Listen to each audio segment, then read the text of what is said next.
EF Press here, a very nice bit of Hampstead, the Heath. Stuff from my daily constitutional, and to discuss the US versus Julian Assange and the end of lockdown. What does it all mean? What can we learn from current events? And what is the recommended course of action? Now, if you know that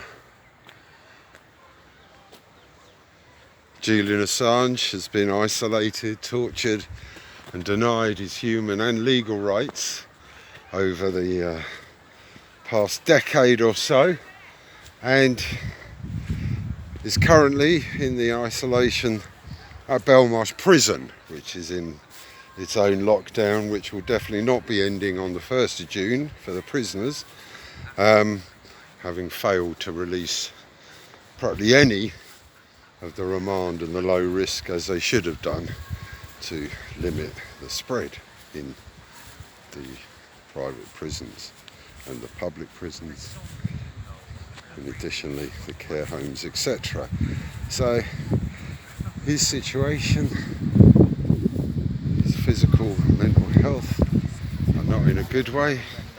He has suffered from conditions and suffers still from respiratory and other ailments, and they would not consider him for release. However, the 1st of June, officially the lockdown is over to all intents and purposes, due to the public sticking their two fingers up at the government and ending the lockdown themselves, is what I witnessed in London, and I'm sure in many other parts of the UK, including the Northern Irish, who are still members of the United Kingdom. So the lockdown's over. And what have we learned from this lockdown that has been imposed upon us since March? It's a complete and utter failure. The exercise in limiting the spread failed.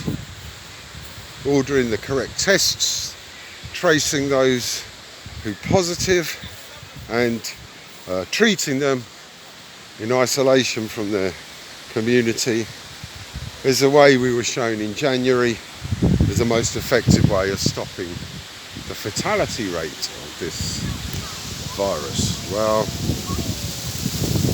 unfortunately, we shall find out to our cost, no doubt, on the 1st of June, what the public's response is to these schools opening up, and whether the employers will see their workforce return in some degree over the following weeks and months. June the 1st is also the hearing for Julian Assange at Westminster Magistrates Court, and this hearing is a review of his status as a person facing the extradition request, as it were, from the US of A. So please take note, these are both very important events, and in the terms of the way they're treating Julian Assange, the way that this government have ignored their obligations under international treaty, under the UK Human Rights Act, one of Tony Blair's few things he actually almost did right, and indeed the legal precedent and statutes in regards of freedom from arbitrary arrest, torture and illegal detention. So I'm afraid the UK government tick every box on that front, and hopefully we'll be finding out very soon what the situation on June the 1st is, and EF Press will be reporting back Keep yourself safe on the beat, on the heath. It's a poor show from the UK government, very poor.